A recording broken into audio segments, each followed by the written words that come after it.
변방이 아닌 정치 중심에 서고 싶은 내 남자의 유쾌, 상쾌, 통쾌 정치 토크쇼 정치 인싸. 오늘도 함께하는 분들 먼저 소개하겠습니다. 네, 안녕하세요. 갈데 없는 남자 henry. 네, 안녕하세요. 김준우 변호사입니다. 네, 순천에 있고 싶은 남자 천하람입니다. 네, 한동안 쉬고 싶은 남자 장성철입니다. 네, 방송하기 너무 어려워요. 네, 장성철 소장님 제가 빼놓고 진행을 할 뻔했네요. 저는 아나운서 이선영이고요. 자, 오늘 마중물 토크 새로운 인사가 나서 요 얘기 좀 해보겠습니다. 경제사회노동위원장의 김문수 전 경기도지사 그리고 교육부 장관 후보자의 이주호 KDI 한국개발연구원 교수가 내정됐는데요. 김문수 위원장은 위촉장을 받았죠. 이제 내정이 아닙니다. 야당에서는 좀 비판적이에요. 왜 그런 거죠?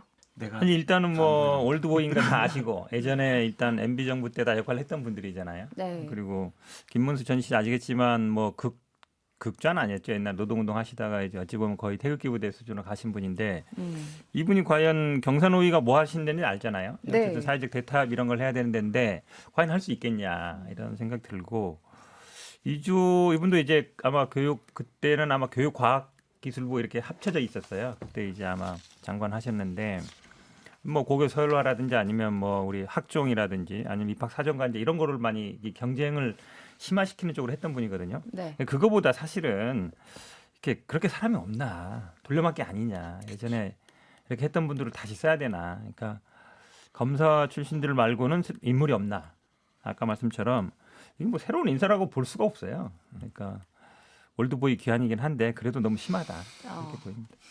네, 극단적으로 이제 보수의 인물란. 근데 인물란이 왜 있는 거냐? 진짜 보수의 인물이 없는 거냐? 아니면 인기 없는 정권의 장관을 하기 싫은 거냐? 이거 이제 여러 가지 입장이나 시선이 좀 교차할 수 있을 것 같아요. 사실 지금 고교학점제 실시라든가 여러 가지 문제가 이제 교육 정책 관련해서 현안 이슈가 뜨겁긴 한데 이주호 후보자 같은 경우에 이제 가장 아이코닉한 공약이나 정책이 예전에 이제 자사고를 적극 확대 도입한 이제 장본인이라고 할 수가 있는데 네. 사실 지금도 자사고가 전국에 한 30 몇 개 있습니다만 그동안 이제 내년까지 포함해서 거의 한 20개 정도가 자진반납을 그랬어요. 그러니까 시장적으로 뭔가 이거 문제를 풀어보려고 했는데 이미 시장에서 이거는 사실 그렇게까지 범용적인 제도가 아니다라는 시장의 실패가 어떻게 보면 선고된 상황에서 다시 10년 전에 분을 모셔가지고 새로운 교육 정책을 짜겠다. 이게 좀 이제 물음표가 있고 사실은 물론 이분이 이제 교육 정책 전문가이기는 합니다만 본질적으로 경제학자세요.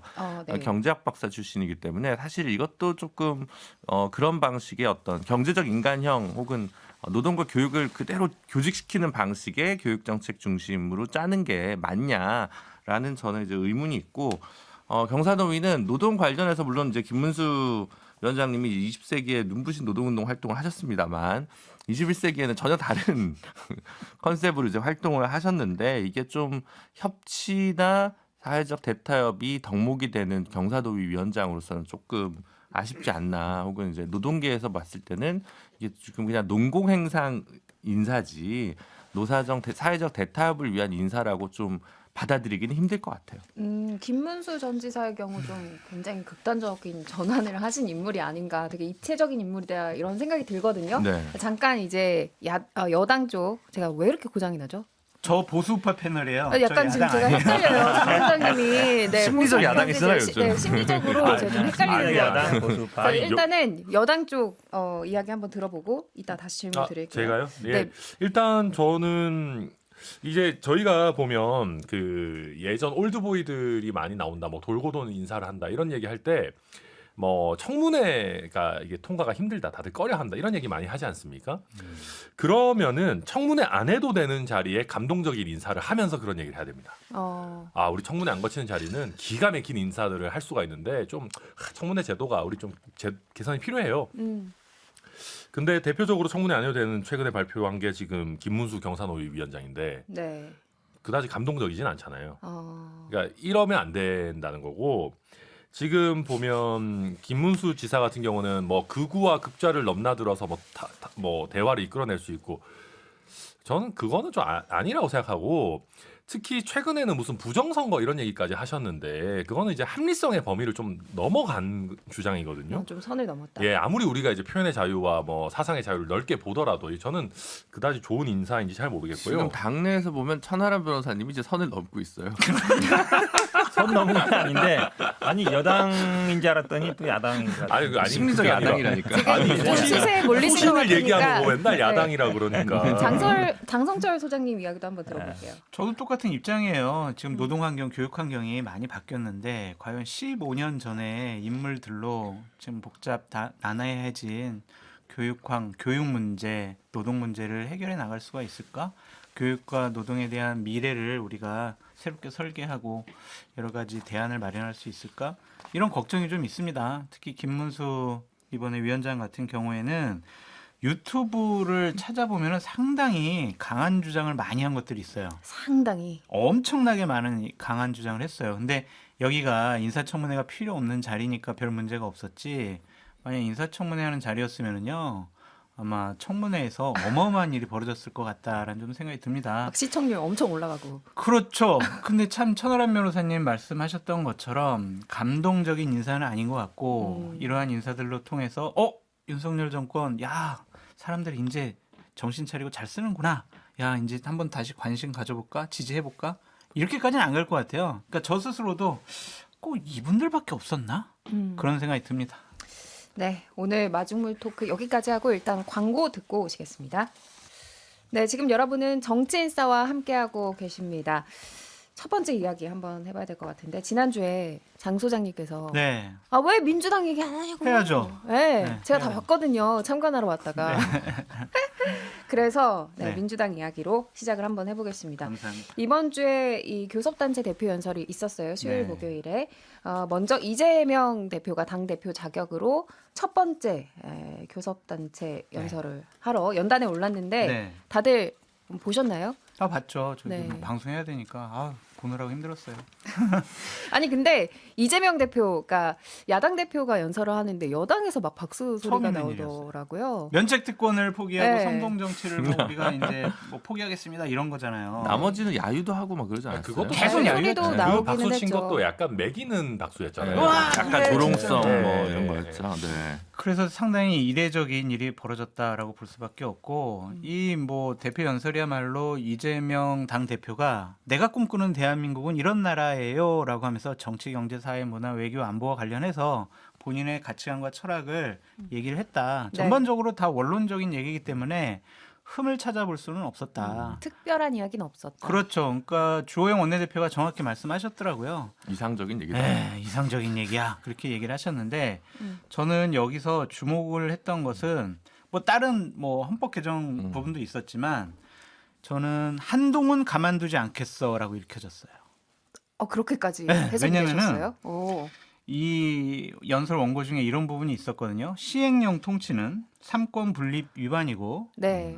헌정 질서 파괴다. 아, 민주주의를 위협하는 시행령 통치를 바로잡고 국정을 정상화하겠다 이런 얘기를 하셨어요. 네 맞아요. 네. 이거는 정확히 한동훈 가만두지 않겠어라고 읽혀졌고 이 연설 오전에 딱 하고 오후에 바로 민주당에서는 검수완박 법원과 관련해서 헌법재판소 나가서 한동훈 장관이 말한 얘기를 갖고 바로 고소를 해버렸습니다.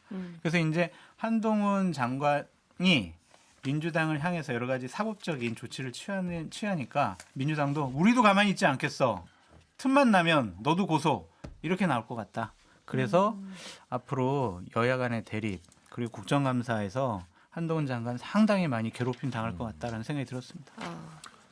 저는 조금 제가 먼저 반박을 할게요. 네네. 이게 사실은 뭐 시행령 통치라는 건 한동훈 장관을 만을 염두에 둔 건 아니에요. 지금 뭐 아시겠지만 뭐 경찰국 설치라든지 네. 아니면 인사검증단 설치라든지 아니면 수사권 범위 확대, 그러니까 수사권 범위 확대나 인사검증단 설치 같은 경우에는 이제 법무부에 한 거지만 뭐 행안부에서 이제 경찰국 성립도 문제가 됐던 거거든요. 그러니까 계속 어찌 보면 물론 이제 그런 논리는 제공하고 있어요. 한동훈 장관이 뭐 법적 문제 없다, 법제처에서도 뭐 문제 없다는 식으로 하면서 계속 이제 이렇게 가려고 하고 있거든요. 근데 이 부분에 대해서는 아마 웬만한 뭐 법을 다루는 분들은 이건 좀 문제 있다. 왜냐하면 법률 우위라는 게 굉장히 중요한 부분인데 네.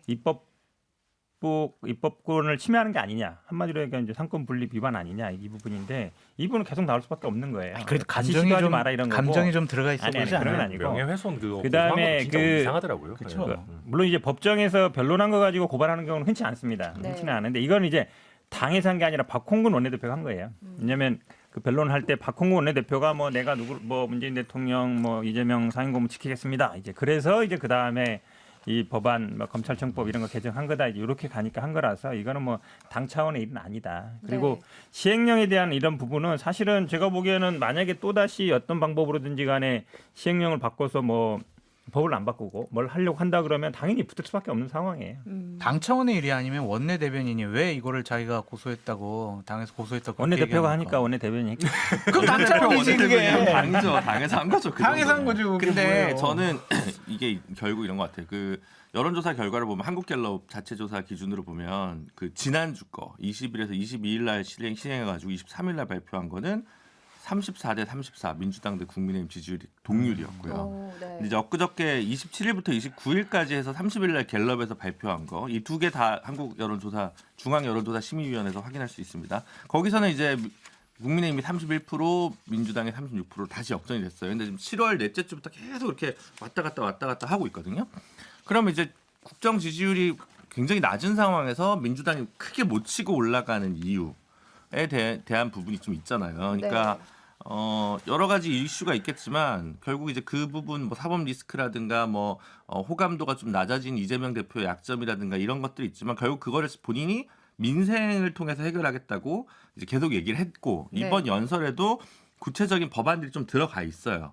그럼 이게 박진해임 건의안 다수결로 통과시킨 거 말고 실제로 어떻게든 이번 가을에 몇 개라도 지금 이제 22대 민생 입법 과제 발표했다가 7개를 중점 과제로 줄였거든요. 네. 민주당이.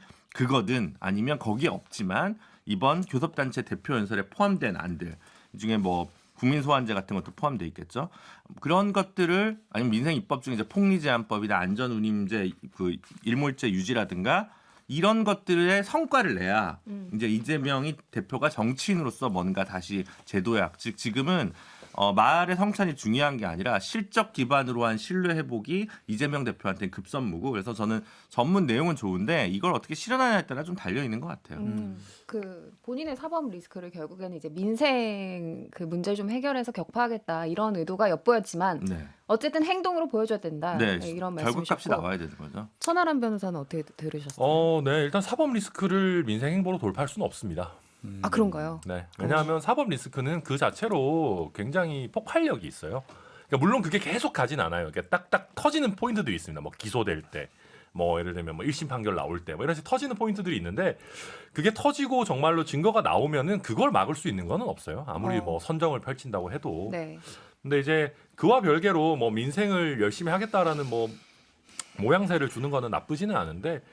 저는 대중이 이번에 이재명 대표의 연설에 그렇게 큰 관심이 있었다고 생각하지는 않습니다. 아 그래요? 그러니까 방금 갤럽 여론조사 말씀하셨지만 그 저희 지지율이 떨어진 게 오히려 더 결정적이라고 보고요. 저희가 요즘 되게 이상한 일들을 많이 펼치고 있기 때문에 이게 반사이익이라고 봐야지. 아 이재명 대표 연설 뭐 기깔나게 잘했네 해가지고 뭐 오르고 이러진 않는다고 보고 그나마 보도가 된 거는 뭐 사실 개헌 논의 정도 수준이었어요. 그렇죠. 네. 나머지 내용은 거의 이제 대중들에게 전달이 안 됐고. 근데 이제 개헌 논의도 지금 놓고 보면은 어떤 새로운 아이디어가 나온 건 아니고 그냥 과거에 하던 얘기들 이제 일반적으로 했던 얘기들 그냥 꺼내신 거라 가지고 뭐 연설이 그렇게 큰 뭐 반향이 있었다고 보지는 않습니다. 근데 지금- 두 가지가 있는 것 같아요. 그러니까 네. 반사 이익이 있는 게 아니라 반사 이익이 없어요. 제가 볼 때는 민주당이 왜 민주당에 반사 이익이 없냐, 뭐 어떻게 뚫어야 되냐는 건데 사실 이제 이번에 미끈한 교섭단체 연설문이 나왔는데 여기서 좀 더 뽑으려면 사실은 물론 이제 교섭단체 연설문이랑 좀 격은 안 맞습니다만 쌍특검 하자. 그래서 사법 리스크는 그냥 특검에 맡기고 아. 우리는 민생으로 가자. 나의 특검을 수용하겠다. 네. 김건희 여사의 특검을 수용해라. 이렇게 가는 승부수를 던져야 좀 이렇게 맛이 있는데 그런 거는 좀 아쉽죠. 그 기본 이야기 막 엄청 많이 하셨잖아요. 전 그거 보면서 약간 이 대선에서 그냥 약간 아직 못 태어나오셨나? 그냥 약간 본인이 대선 후보 같다라는 느낌을 저는 많이 받았어요. 이게 당 대표 연설이라기보다는 네. 대선 때 못했던 얘기들. 근데 이게 좀 재밌는 게 대선 때 결국 그래서 기본 들어가 있는 공약들 대체로 관철을 끝까지 못 시켰거든요.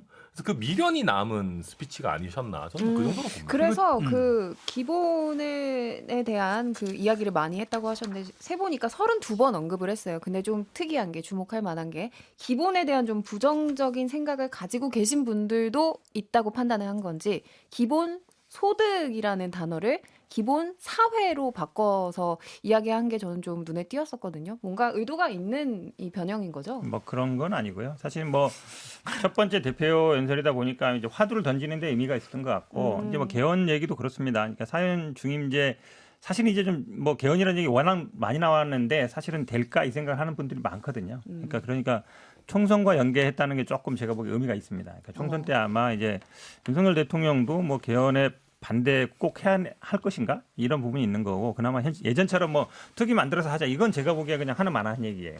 그래서 의미가 있는 것 같고 뭐 기본 시리즈 얘기하시는데 뭐 어찌 보면 이제 기본 소득, 기본 뭐 대출, 주택 요게 이제 기본 시리즈였는데 좀 생각해 보자. 지금 이제 경제가 좀 어렵고 불평등이 심화되고 이런 상황인데 이런 사회에서 좀 하나의 화두를 던졌다고 보고요. 지금 예를 들면 이런 거죠. 지금 김 변호사 말씀처럼 쌀값 같은 경우도 이번 그런 거거든요. 민주당이 사실 어찌 보면 그 소위에서 통과시켰어요. 양국관리법을 네. 우리는 쌀값 안정화법이라고 불리는데 그러니까 사실은 이제 여당에서 45만 톤 매수하겠다 그랬어요. 그러니까 이건 일시적인 거죠. 예산 엄청 넣었죠. 그렇죠. 네. 그러니까 원래는 계획이 없던 거예요. 네. 근데 이제 민주당이 그거를 통과시키고 그거에 대한 지역에 있는 국회의원이라든지 농민이라든지 이런 분들이 잘했다. 해야 된다. 이런 가니까 여당에서 움직인 거거든요. 물론 이게 네. 일시적인 거예요. 그러니까 야당의 입장, 민주당의 입장은 이거를 계속적으로 가야 된다는 거고 지금 여당은 일시적으로 매입한다는 건데 사실 이런 게 어찌 보면 주도하는 거죠. 그러니까 그러다 보니까 이제 국민의힘 쪽에서도 플래카드 다 붙였어요. 보니까 쌀값 우리가 잡겠습니다. 막 이렇게. 그러니까 안 보이지만 알거든요. 사람들은 누가 했는지 이런 부분들은 저는 뭐 이렇게 아마 왜냐하면 그게 결국은 다수당의 힘이죠. 밀어붙일 수 있는 힘이니까 뭐 정기 국회에서 충분히 해나갈 수 있다고 보고 아니 있습니다. 근데 그걸 좀 억지라고 생각드는 게 뭐냐면 쌀값 안정화를 위해서 이제 추가 수매한다라는 거 아니겠어요. 그거를 민주당 당대표가 얘기하니까 하루 만에 이렇게 예산을 투입해가지고 당대표 얘기라는 게 아니라 어쨌든 그 쌀값 안정화법이 네. 소위 통과됐기 때문에 네. 그거에 대한 나는 작용이라고 본다는 아니, 거예요. 그래도 가만히 그 있었으면 했겠어요? 안 했겠죠? 일주일 만에 그럼 1조 원이라는 대노를 지금 야당이 저거를 추진하니까 우리가 재빠르게 하자. 일주일 만에 못해요. 이미 다 계획되어 있었던 지금 것이고. 잠깐 얘기가 할까 빠진 것 말까 같아서 결정에는 영향을 지금 미치죠. 양국관리법을 두고 두 분의 얘기 분위기가 들었어요. 굉장히 뜨거운데 다시 지금 천하람 변호사가 꺼내왔던 기본 소득 관련해서 좀 이야기를 해볼게요. 아까 이재명 대표의 연설에서 기본 소득 계속 언급된 거에 대해서 천하람 변호사가 어떻게 생각한다고 하셨었죠?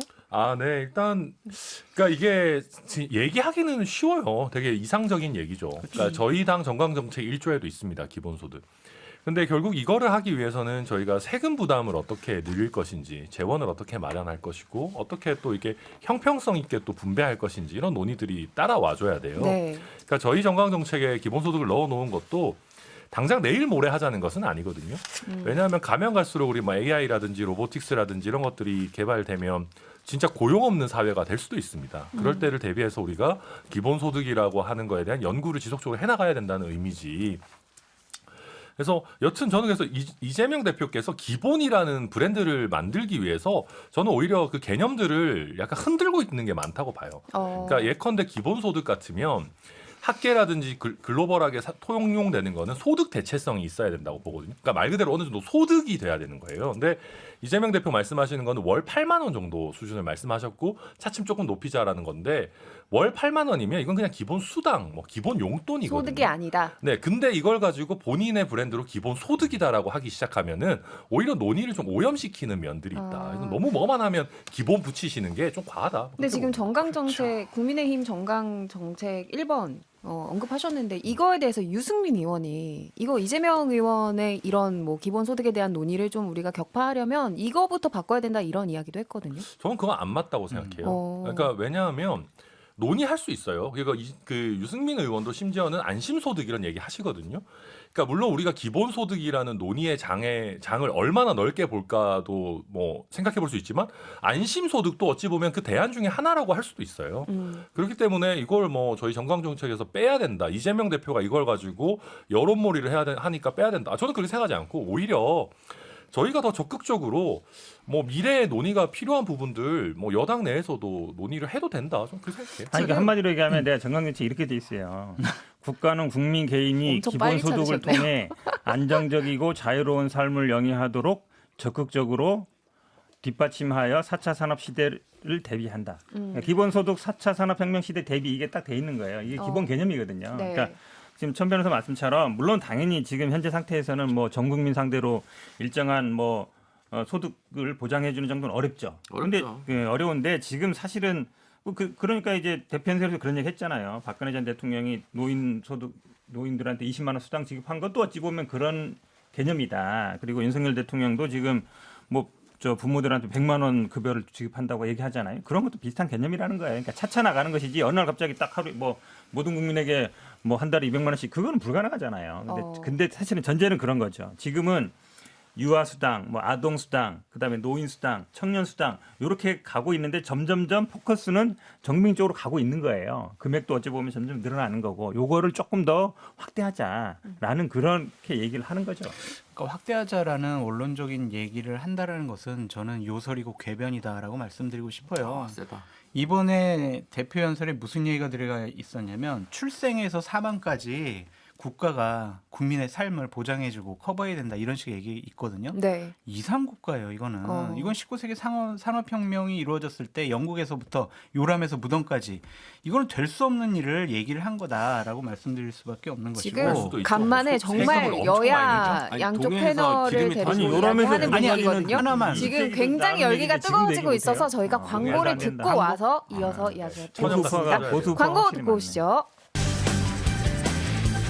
지금 여러분께서는 유쾌한 정치 토크쇼 정치 인싸를 듣고 계십니다. 네, 정말 열기가 너무 뜨거워서 제가 대타 첫 주인데 정말 어떻게 해야 될지를 모르겠을 정도입니다.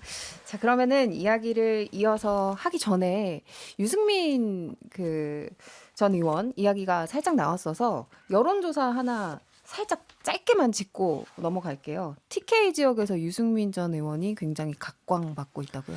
이게 안 좋아요. 저는 이 여론조사가 유승민 전 대표에게. 잡혀갑니까? 네? 잡혀갑니까? 잡혀갈 수도 있고. 그것도 잡혀갈 수 있다고 받으면 어떡해요? 농담을 한 건데. 어디에 잡혀가는 거야? 저는 여론조사 높게 나왔다고 잡혀가요? 그건 좀 이상하잖아. 잡혀갈 수도 있고. 어. 저는 국민의힘의 지도부들, 윤핵관들, 지금 권력을 갖고 있는 사람들이 유승민 대표가 진짜 그리고 출마해서 당대표 될 가능성이 많아? 그러면 당원 당규를 개정을 해가지고 유승민 대표에게 불리한 룰을 만들 것 같아요. 징계예요? 징계도 할 수 아니라 있어요. 뭐 9대1 뭐 이렇게 만들어. 징계도 할 수 있어요. 윤리에서.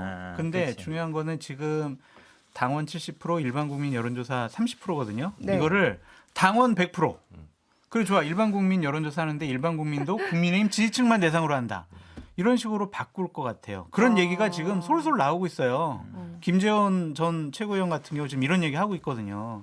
그러니까 지금 막 치고 나가는 게 현실적인 힘이 없이 이렇게 여론에서 각광을 받는 게 결코 유승민 대표에게 좋은 것 같지는 않아요. 그럼 지금 30%에는 예. 모든 국민이 다 들어가요. 근데 거기 지난번에 이준석 대표 당선될 때는 역선택 방지 조항을 넣긴 있었잖아요. 했었거든요. 있었잖아요. 네. 근데 뭐 어찌 됐든 저는 이거는 그러니까 저도 장 교수님 분석에 기본적으로 동의하고 이건 유승민 대표가 뿌듯한 일인 것도 있는데 그것보다는 당 주류에 대한 아주 큰 경고라고 생각합니다. 유승민 대표에 대한 안 좋은 감정이 남아있는 TK에서도 저 인간들보다는 유승민이 차라리 낫겠다라는 생각을 지금 한다는 거거든요. 저 인간들. 그러니까 저 훌륭한 분들. 저 그동안 훌륭한 유승민 분들. 전 청와대 의원이 올라왔대. 약간 무슨 소리를 또 위험한 얘기를 하시고 그러세요. 배신자 프레임에 좀 묶여 있었잖아요. 그러니까 좀 벗어난 걸로 볼 수 있을까요? 어느 정도는 그런 부분이 있겠죠. 그렇기도 하고 과거에 이준석 대표가 선출될 때랑 어찌 보면 비슷한 양상이 있는 겁니다. 그때도 저희 보수 진영 유권자들이나 TK에서는 이준석 대표가 막 예뻐서 뽑은 게 아니고 변화가 필요해서. 변화가 필요하고 개혁이 필요하고 중도 확장성이 필요하고 대선을 이기기 위해서. 결국 선거를 이기기 위해서 선택을 한 건데 비슷한 양상인 거예요. 유승민 대표가 너무 예쁘고 사랑스러워서가 아니고 네. 이 사람을 통해서 변화와 개혁 그다음에 중도 확장 나아가서 총선 승리 이런 생각을 하기 시작했다. 이게 지금 당 주류는 정말 엄중하게 받아들여야 된다. 그리고 저는 또 하나 봐야 될 게 사실 지금 이제 국정 지지도가 낮은 이유 또 그 이유고 유승민 전 의원이 이제 각광받는 이유도 그런 건데 지금 뭐 물가, 뭐 환율, 금리, 부동산, 주가 뭐 난리가 났지 않습니까? 그렇죠. 경제가 어렵죠. 예, 경제 위기가 사실은 지지율에 반영이 돼 있는 거예요. 뭐 약간 내부 논란이 있더라도 경제 지표가 괜찮으면 어느 정도 받쳐줄 겁니다. 근데 거기에 대한 분노가 기저 효과가 있는 건데 기저에 깔려 있는 건데 그 와중에 경제 전문가 유승민 대표가 갖고 있는 소구력이 그 부분에서 또 같이 있다고 보거든요. 평소와 달리. 왜냐하면 수없이 많지는 않지만 어쨌든 뭐 대체제 중에서 유독 이 중에서도 좀 유승민 대표가 조금 더 각광을 받을까에는 경제 전문가 유승민으로서의 어떤 면모도 그렇죠. 예를 들면 작동하지 이재명 않나 대표가 싶어요. 기본 소득 뭐 이런 거 얘기할 때 경제 전문가로서 바로바로 딱딱 치고 공정 나갈 소득 수가 얘기하시잖아요, 있으니까. 공정 예, 예. 그러면은 그 야당 입장에서는 유승민 전 의원이 이제 좀 이렇게 떠오르는 스타가 되는 게 좀 견제가 되나요?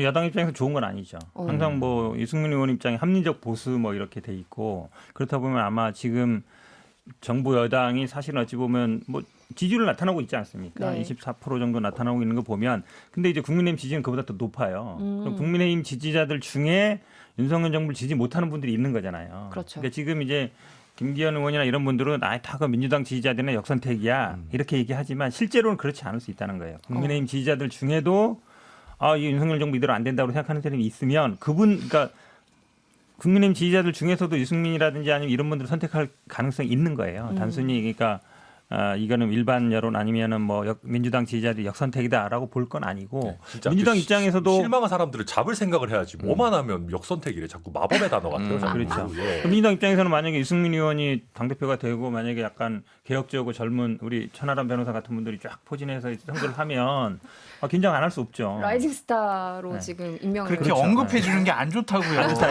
그래요? 그래요? 그럼 녹음해서 빼세요 정확한 이거. 말씀입니다. 왜 그러세요 또? 아니 근데 괜찮아요. 사실 여기서 아까 뭐 이재명 대표 연설에서 출발한 건데 야당 여당 다 지금 교착 상태에서 정치가 실종되고 이제 조롱과 혐오가 남아 있는 상황에서 저는 그래도 이재명 대표의 개헌 제안이 의미가 있다고 보고 네. 또 여당이 국면 돌파할 게 지금 별로 없어요. 그 상황에서 어떻게 지금 뭐 야당에게 비속어를 썼네 안 썼네 가지고도 논란이 되고 있는 시점에 협치를 어떻게 복원할 것인가라고 보면 지금 이재명 대표 같은 경우는 정기국회 끝나고 말하자면 헌정특위를 만들자고 한 셈이거든요. 그러니까 그런 거는 좀 받아주면서 어떻게 좀 경색된 관계를 풀면서 연착륙을 하고 뭔가 이렇게 순치시키는 그런 국면 전환용 정치를 좀 해야 되는데 그런 부분에 대해서 좀 너무 경계하는 거 아닌가. 지금 블랙홀이라도 필요한 거 아니에요? 여당과 대통령실 입장에서는. 어제도 얘기했지만 기대하지 마세요. 그러니까 왜 그러냐면 지금 국민의힘이 안팎으로 힘든 상황이잖아요. 네. 그래서 내부적으로는 뭐 이번 주에 윤리위원회가 열려서 뭐 징계 절차를 좀 정리를 했죠. 특히 뭐 비좀 왔으면 좋겠다고 이야기해서 논란을 빚은 네, 김성원 김성원 의원하고요. 의원에 대해서 6개월 당원권 네. 정지 내렸고 또 권성동 대표에 대해서도 징계 징계 절차를 절차 시작. 개시하겠다라고 밝혔는데 장성철 네. 소장님, 네. 네 국민의힘 의원들 좀 개인적으로 아시죠? 뭐 아는 분들이야 많이 있죠. 근데 네. 철통 보완을 해가지고 별로 네. 이제 흘러나오는 소리는 없는데 잘 모른다. 권성동 전 원내대표에 대한 징계는 그냥 모양 꿰맞추기는 아닌 것 같아요. 오, 예, 그 심각한 상황이에요. 이양희 위원장이나 윤리위원들 같은 경우에는 이 부분만큼은 우리가 어떤 외부의 압력 그리고 다른 판단에 의해서 이준석 대표를 징계하는 것이 아니에요. 라는 상징적인 의미로 권성동 전 원내대표에 대해서도 징계를 하겠다라는 의지가 강하더라고요. 그러니까 이게 좀 그런 생각을 할 수도 있을 법한 게 이준석 전 대표와 함께 불렀어요. 그럼 좀 센 징계를 같이 내릴 것 같은 느낌이 들거든요. 그렇죠. 그러한 전망도 할 수가 있고 일단은 10월 14일이 이양희 위원장 및 윤리위원들의 임기가 이제 끝나거든요. 네. 그래서 이제 그날 10월 6일 날 하여튼 이준석 전 대표라든지 권성동 전 원내대표에 대한 징계는 좀 나올 것 같다. 그럼 일단 권성동 전 원내대표에 대해서는 징계 수위가 좀 있을 거다. 당원권 정지 뭐 3개월이라든지 아니면은 뭐 권은 의원한테 했던 것처럼 주의 경고할 수도 있지만 안에 내부 분위기를 들어보면 이게 뭐 내부 총질 문자, 뭐 체리따봉 문자 이게 권성동 원내대표 때문에 이렇게 아니 좀 그 권 대표가 뭐 밝혀졌고 잘못했어요? 그리고 보내신 이제 분이 문제지. 보낸 사람이 잘못이지. 윤리위원회에서 들킨 사람 우리 잘못이에요. 대통령님 얘기는 좀 어제 다 했잖아요. 왜 오늘까지 하려고 그래. 그러니까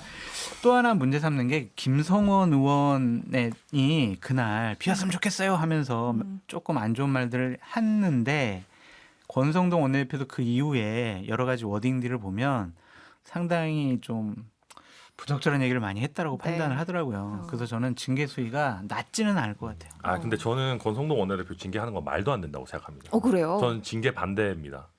뭐. 지금 이제 와서 잘 보이시려고 아니 그러죠. 저는 맞습니다. 착각이 그런 것 같아요. 아니 근데 그러니까 저는 뭐 잘 보이려고 하는 것도 있고 그것보다도 아니 정치인의 행동에 대해서는 비판을 하면 되는 거예요.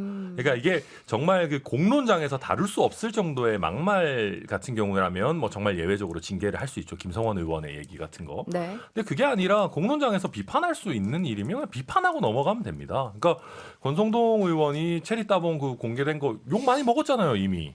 이미 비판 많이 받았고 그 연찬회 때 언론인들과 이렇게 뭐 약간 술자리 가진 거 저는 그것도 그냥 비판하면 될 일이지 그걸 가지고 뭘 징계까지 합니까? 요새 뭐 만물 징계설도 아니고 저는 이거는 굉장히 부적절하다고 생각하고 이게 약간 특히 전략적으로 이게 우리가 이준석을 제외한 나머지 사람에게도 엄격해라는 걸 보여주기 위한 걸로 무리하게 징계 범위를 넓히는 거는 아주 잘못된 선례를 만드는 거다. 저도 지금 이제 윤리위 임기가 10월 14일에 끝나기 때문에 네. 자신을 갖고 소신 발언하겠습니다. 자 그러면은 옆집 얘기긴 한데 네. 네. 한번 의견 아니, 들어볼게요. 저도 사실은 모든 당내 문제를 징계로 다 몰아가는 건 안 좋다고 봐요. 근데 이게 시작이 그렇게 간 거예요. 이준석 대표 첫 징계 이유가 사실은 뭐 경찰 소환도 안 하고 기소도 안 되고 그냥 언론에 보도되는 거 가지고 6개월 했잖아요. 하는 사람들이 다 지금 뭐 재판에 가서도 그렇지만 이거 재판 안 갔지만 아니 형평성이 안 맞다. 그럼 다른 분들도 있고 그러면 사실은 이준석 대표 그럼 아예 추가 징계 하지 말고 앞으로는 징계 안 해야 되는데 이미 한 사람은 징계했어요. 네. 왜 다른 사람 가만히 있냐? 근데 이제 문자를 들켜버렸잖아요. 지난번에 유상범 의원 그때 징계 윤리 부위원장이었고 정진석 그 당시에 뭐 의원이라 하지만 아이고 뭐 기소되면 제명할 겁니다. 이래버렸단 말이죠. 그러니까 독립적으로 안 움직이는 거예요. 아 그래? 그럼 우리 다 그 수준에 맞춰서 해야지. 이렇게 가는 거거든요. 그러니까 결국은 그러면 이준석 대표도 여차하면은 만약에 이게 가처분이 기각이 되면 네. 징계를 하겠다. 인용되면 이제 징계를 네. 가겠다라는 뉘앙스를 이제 미리 깔아놓는 거죠. 그럼 밑에 이제 어찌 보면 이준석 대표를 징계해야 되니까 다른 사람도 같이 한다. 우리는 윤리는 독립적으로 움직이는 거고 다 어쨌든 공평하게 하고 있다. 이거를 이제 보여주기 위한 건데 이게 과연 옳으냐. 저는 사실은 정치는 정치형으로 풀어야 되는데 뭔만 하면 고소고발하듯이 뭔만 하면 이렇게 징계하는 거는 안 맞다고 봐요. 그럼 권성동 전 원내대표는 좀 억울하겠는데요. 그런 이유라면. 근데 아마 권성동 원내대표 징계하기는 쉽지 않을 거예요. 예, 제 보기엔 그렇습니다. 완전히 하겠다는 다른 의지는 의견을 있겠지만 내놓으시네요. 왜냐하면 지금 원내대표 있었지만 비대위원 뭐 어쨌든 친윤으로 알려져 있고 이런데 이준석 대표는 사실은 어찌 보면 혼자 그냥 있던 상황이었지만 권성동 원내대표는 직접 원내대표였고 힘이 있는데 징계한다면 가만히 있지 않을 거거든요. 그러면은 제가 보기에 파열음이 날 수 있어요. 그렇지 않아도 지금 당내 지금 정리가 안 되고 있는데 이준석 네. 대표랑도 싸우고 있는데 권성동 대표랑도 싸우고 막 밖에서도 싸우고 될까요? 저는 쉽지 않아요. 아니 저는 오히려 그게 그냥 합리적인 생각인데 큰 그림 속에서 권성동 대표가 뭐 이준석 대표 쫓아내기 위해서 내가 좀 경징계를 희생한다. 받아야 되는구나. 내가 사석이구나. 뭐 이러고 네. 그냥 그래 뭐 이러면서 그냥 소주 한잔 하실 것 같은데. 아니, 그게 합리적인 생각인데 네. 윤리위원회가 그렇게 합리적인 판단을 지금까지 했느냐라는 것으로 판단했을 땐 그게 아닌 것 같고 임기가 이제 얼마 안 남았잖아요. 네. 그래서 두드리고 나갈 것 같아요. 그러면은 이준석 전 대표 이야기로 조금 넘어가서 사실 18일 정도까지만 해도 긴급 회의를 하는 등 굉장히 뭐 빠른 처리를 할 것처럼 보였는데 지금은 사실 그런 속도감은 아닌 것 같아요. 이유가 있을까요? 일단 지금 이제 그 성상납이라고 하는 본질에 대해서 그러니까 이제 경찰에서 불송치 결정이 나왔지 않습니까? 그러면 결국은 이제 남아 있는 거는 발언밖에 없어요. 근데 발언을 가지고 징계한다라는 게 과연 지금 우리 당이 할 일인가? 좀 아무래도 윤리위 입장에서 좀 부담스러울 수 있는 국면인 것 같고요. 네. 그리고 아마 미룬 거는 저는 아까 현 변호사님도 언급하셨지만 가처분의 향배를 좀 보려고 하는 것 같아요. 네, 네. 그러니까 만약에 가처분이 이준석 대표 신청이 기각되고 당에서 이기고 뭐 끝난다. 그러면 굳이 긁어부스러 만들 필요 있겠습니까? 근데 만약에 이준석 대표의 주장이 인용돼서 이준석 대표 돌아오게 생겼다라고 하면 또 징계 카드를 남겨놔야 되기 때문에 네. 아마 그 위원회 윤리위 내부에서도 조금 상황을 봅시다. 그런 주장이 득세했던 거 아닌가 싶어요. 이준석 대표 얘기를 하니까 이번 주에 사실 그 3, 4, 5차 심리가 있었잖아요. 그 심리 후에 나오고 이제 한 발언이 좀 주목이 됐는데 이렇게 얘기했어요. 이준석만 날리면 또 날리면이라는 표현을 썼더라고요. 이거를 모든 제대로 게 하려고 했으면 잘될 이준석만 거야. 바이든이라고 했었어야 되는데. 주술적인 생각을 볼 수 있었다. 이렇게 이야기를 했어요. 주술적인 생각이라는 표현이 좀 저는 눈에 띄었고 그 전주혜 의원이 직접 변론을 맡은 걸로 알고 있는데 도대체 안에서 무슨 이야기가 있었길래 이 주술적 생각이다 이런 발언까지 나왔냐. 좀 아시는 게 있을까요? 근데 이거는 비꼬은 거라고 보여져요. 어. 날리면 주술적 이게 다 자칫 잘못하면 대통령과 아니면 다른 분들과 연상 효과를 나타낼 수 있다라고 보여져서 네. 이준석 대표가 그걸 노리고 한 것 같고 음. 얘기를 좀 들어보면 전주의 의원이 그 심리 안에 들어가서 거의 울먹울먹 울다시피 하면서 이거 인용되면은 저희 당 이제 망해요. 큰일 엉망진창돼요. 납니다. 큰일돼요. 네. 그래가지고 그 부분에 대해서 참 좀 뭔 생각하는 거야라고 판단했다고 하더라고요. 그러니까 이게 어떤 합리적인 설명이나 반박이나 이런 거 없이 정말 저희 당 큰일 납니다. 한번 살려주세요. 이런 차원의 호소만 있었다. 그거를 얘기하기 위해서 하고 싶었던 것 같아요. 그러니까 저는 우리 당이 조금 전략적으로 움직였으면 좋겠다고 생각하는 게 네. 사실 전주혜 의원이 재판장과 동기동창이라는 이유로 이제 재판부 변경을 요청했지 않습니까? 그렇죠. 근데 왜 굳이 또 전주혜 의원이 출석을 해요? 글쎄 말이에요. 이해가 안 돼. 예, 저는 좀 그런 장면들이 나오는 게 약간 이해가 잘 안 되고 그리고 이게 사실은 우리가 냉정하게 말해가지고 이준석 대표를 내보내기 위해서 상황에 맞춰가지고 좀 행동도 하고 룰도 바꾸고 이런 면이 있거든요. 솔직히 뭐 누가 네. 봐도. 네.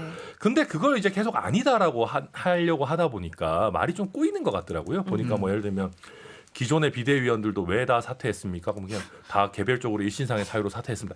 근데 왜 다시 금방 해가지고 또 전주혜 의원은 또 비대위원이 됐습니까? 뭐 이런 게 좀 그렇죠. 설명이 뭐가 매끄럽게 안 되는 거예요. 네. 그러니까 그러다 보니까 방금 장 소장님 말씀처럼 그냥 이제 이거 하면 안 된다. 우리가 정치적으로 지금 문제가 생긴다. 이거밖에 못 하니까 이준석 대표가 얘기하는 것도 그냥 이준석만 없어지면 모든 게 잘 될 거야라고 하는 이것만 해결되면 돼라고 하는 너무 지나친 희망회로 이걸 좀 꼬집은 게 아닌가 그렇게 보입니다. 아니, 그럼 네. 궁금한 게 있는데 천 변호사님 네. 막 당에서 지도부가 천 변호사님 저 법률지원단에 와가지고 우리 당을 이 사건 대표해서 변론해라. 오. 변론해라. 그럼 어떻게 하시겠어요? 아니 뭐 생각해 보죠 뭐. 아니 뭐 지금 하고 있는 것보다는 잘할 수도 모르겠습니다. 위험한 얘기이기 때문에 또 선배님들도 많으시니까. 아니, 그러면은 안 한다 그러면 이게 또 징계받는 거 지금 아니야? 변호사분들이 명령인데 계시니까 왜? 법정에서 보통 울먹거리고 호소하고 이런 분들은 결과에 대한 어떤 논리적인 그 구성이 좀 부족하고 불안감을 호소하시는 분들이 보통 전 그렇잖아요. 의원님 판사 출신이고 법조 30년 경력이에요. 오래되신 분이에요. 그럼요. 네. 근데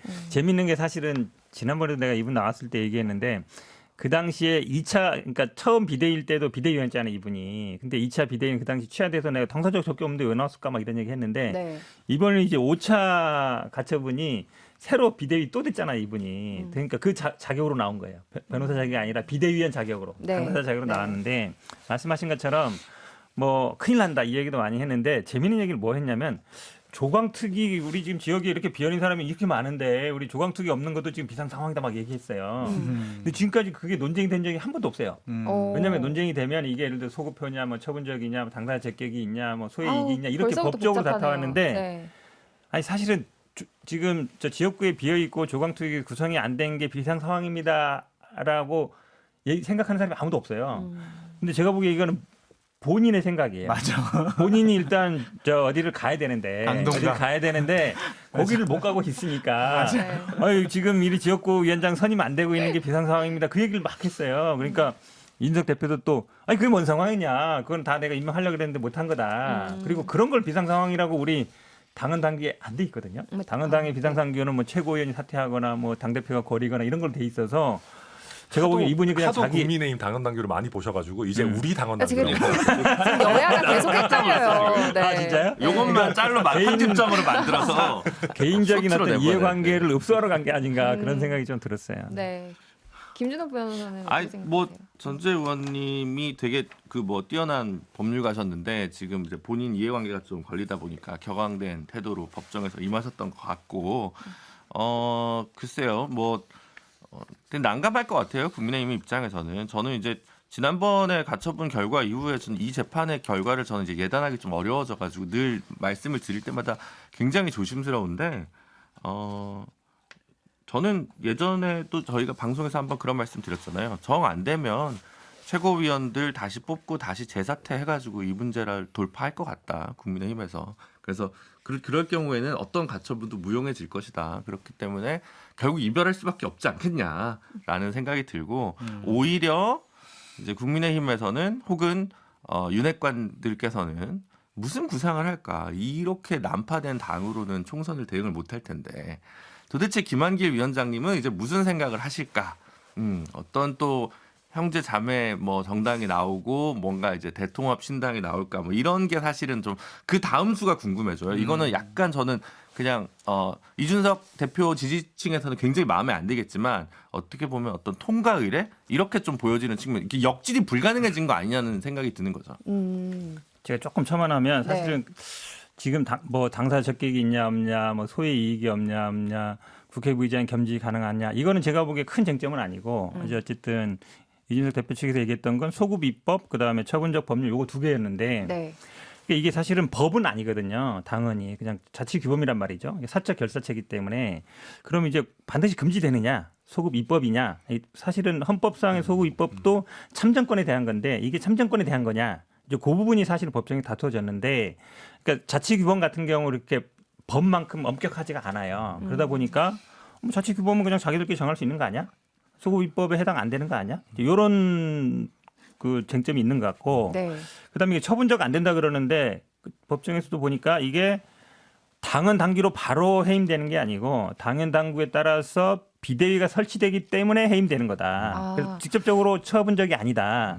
그런 얘기들을 아마 이제 국민의힘 측에서 했는데 제가 보기에 약간 설득력이 있어요. 그러니까 제가 보기에 무조건 이거 인용이다, 그건 아닌 것 같고 약간 뭐 팽팽해지지 않았나 이렇게 봅니다. 지금 조금 법률적인 얘기가 나와서 요즘 상당히 대학원에 잘 다니고 계세요? 어려워졌는데, 대학원. 제가 형사사법 전공 이제 대학원생인데 네. 그래도 듣기가 좀 이해하기가 좀 어렵네요. 근데 법률적인 이야기가 나왔으니까 조금 이어서 이야기를 하면 이런 보도도 있었어요. 중앙선관위도 비대위원장을 국민의힘 새 대표자로 인정했다면서 국민의힘 법률 대리인단이 조우영 전 비대위원장과 정진석 비대위원장을 당 대표로 승인한 중선이 등록증을 법원에 제출했다. 이거 굉장히 어렵거든요. 누구 한 분만, 시간이 없으니까 이게 그래도 한 분만 이제 좀 해설을 좀 오토마이어 해주시죠. 여기까지 나왔는데 왜냐면 이제 등록증 줬으니까 등록은 그냥 주는 게 아니고 네. 다 심사해가지고 이 사람 비대위원장 자기 있으니까 준 거다라고 네. 얘기하는 건데 한마디로 얘기하면 등기부랑 비슷한 거다. 다 심사한다는 건데 네네. 사실은 우리가 그냥 당에서 이렇게 줬는데 그걸 중앙선관위에서 아유 자격 없어요, 이렇게 안 하거든요. 못하죠, 정당일은. 못하죠. 그래서 안 이게 이거를 뭐 등록증을 줬으니까 적법하게 비대위원장 인정받은 거란 얘기는 제가 보기에 이건 좀 약간 유치한 주장이에요. 그럼 앞으로 좀 어떤 뭐 영향이 있을까요? 이건 이런 아무 주장이? 관계 없어요. 아무 이거는 영향 1도 없다. 관련 없습니다. 1도 관련 없다. 예. 그냥 근데 아까 현 변호사님 말씀하신 거 잘 말씀하셨고, 근데 물론 결과는 지켜보면 될 것 같고요. 근데 저는 이게 과연 국민의힘과 이준석 대표의 관계가 돌아올 수 없는 강을 건넜냐? 의원들과는 돌아올 수 없는 강을 건넜죠. 맞죠. 원내 내지는 지금 주류라고 하는 분들. 근데 의외로 무기명 비밀 투표로 의원들한테 물어보면 지금 주류가 당을 이끄는 게 나을까요? 차라리 그냥 옛날에 이준석 대표가 하던 게 나을까요? 물어보면 이제는 또 모릅니다. 생각보다. 그래요?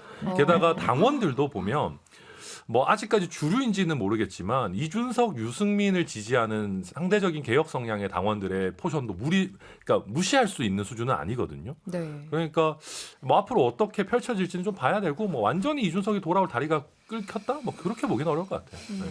장 수장님 뭐 할 말 있으세요? 아니요, 뭐 없는데 네. 저는 유승민 전 대표, 전 의원이 좀 용기를 잃지 말고 좀 정치를 했으면 갑자기 또 좋겠다라는 문자 왔어요? 생각이 왜 들어요. 그래? 왜냐하면 이거 너무 지금 아니, 방송의 사유화 아닌가요? 아니 근데 제가 보수파 진영이 걱정돼서 그래요. 그렇군요. 이렇게 네. 일방적으로 대통령과 대통령실에 안테나를 맞추는 사람들만 권력을 잡고 있고 그 사람들만 2024년에 공천을 받고 이러면 당 큰일 나거든요. 근데 슬픈 거는 그 안테나를 맞추는 분들도 공천을 잘 받을지도 모르겠어요. 그래요? 예. 그래서 당이 자체 정화 기능을 가져서 자꾸 개혁적이고 혁신적인 모습을 스스로 띄어야지, 안 그러면 국민들로부터 선거에서 심판받아요. 네. 그래서 저는 제발 정치하셨으면 좋겠다는 생각입니다. 알겠습니다. 그러면 일단 광고 듣고 다시 돌아올게요. 네. 변방이 아닌 정치 중심에 서고 싶은 네 남자의 정치 토크쇼 정치 인싸. 네, 오늘은 여기까지고요. 저희는 다음 주 토요일 오전 11시 5분에 다시 찾아뵙겠습니다. 저도 다음 주까지 함께 할 거고요. 지금까지 장성철 공동센터 소장, 천하람, 김준우, 현근택 변호사, 그리고 저는 아나운서 이선영이었습니다. 청취해주신 여러분 고맙습니다. 감사합니다. 고맙습니다. 연말까지 하시면 안 돼요? 그럴까요?